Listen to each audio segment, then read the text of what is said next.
Gregory Stafford. Thank you very much, Madam Deputy Speaker. It's always a pleasure to follow the honourable gentleman. It's like greatest hits of the 1970s. Madam Deputy Speaker, at a time when war in Ukraine continues and instability spreads across the Middle East, energy is not simply an economic question, it is a matter of national security. And yet Britain, under this Labour government, is making itself more, not less dependent. The irony is, even Labour backbenchers know this. They're in the papers every day now telling us that offshoring emissions while importing energy from abroad does nothing for climate change and weakens our resilience. Because the reality is stark. Britain is not reducing demand for oil and gas. We are simply choosing to import it. In 2024 alone, we imported over $11 billion worth of crude from Norway. At the same time, liquefied natural gas shipped from abroad can carry up to 4 times the emissions of gas produced here at home. So this is not environmental leadership, it's carbon outsourcing with a higher bill attached. And that bill is being paid by British families and businesses who face some of the highest energy costs in Europe. Now, Labour's central argument this afternoon simply does not stand up. They claim that producing more gas in the North Sea will reduce prices because there is a so-called world price. But this misses the fundamental point that our own homegrown gas and oil produces thousands, hundreds of thousands of jobs, and if we don't use it, well, we will miss out on billions in tax revenues that could be used to reduce energy prices for the consumer. Yes, I will. Well, he'll be aware that he's also proposing a big tax cut in the EPL for oil and gas companies today. But he'll also have seen research from Oxford University that suggests that even if every new licence was to be taxed and invested straight into energy subsidies, it could reduce bills by as little as £16 a year for households. Is that really the Tories' ambition at the moment? The figures are £25 billion, so that's a significant, significant injection to the Treasury, however you put it. Because the truth is this.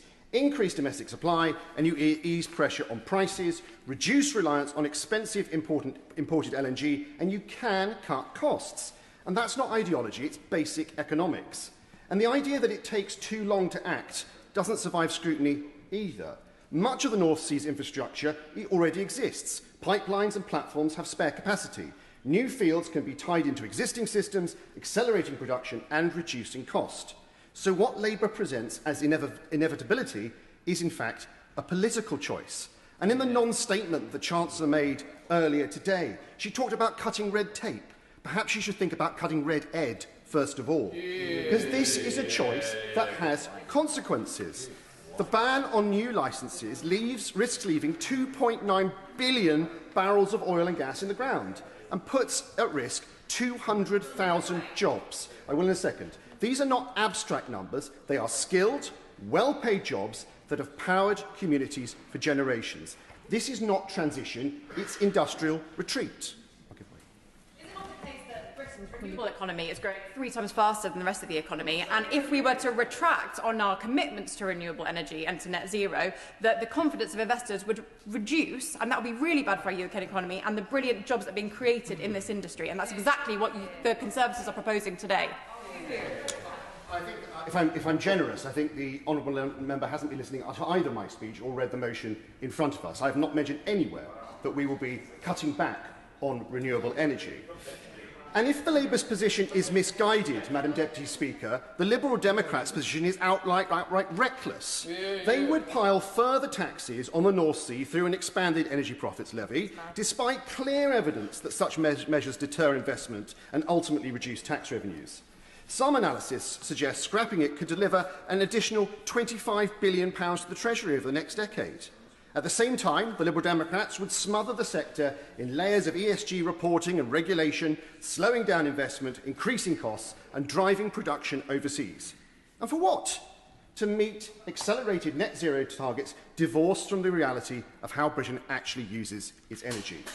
Because here is the fundamental point, Madam Deputy Speaker. Electricity accounts for only around a fifth of our total energy use. The rest still comes from oil and gas for heating, transport and industry.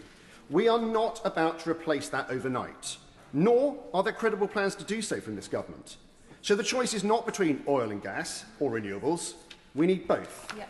The real choice is whether we produce that energy here under our own environmental standards, supporting British jobs and British revenues, or whether we import it from abroad at a higher cost and with higher carbon.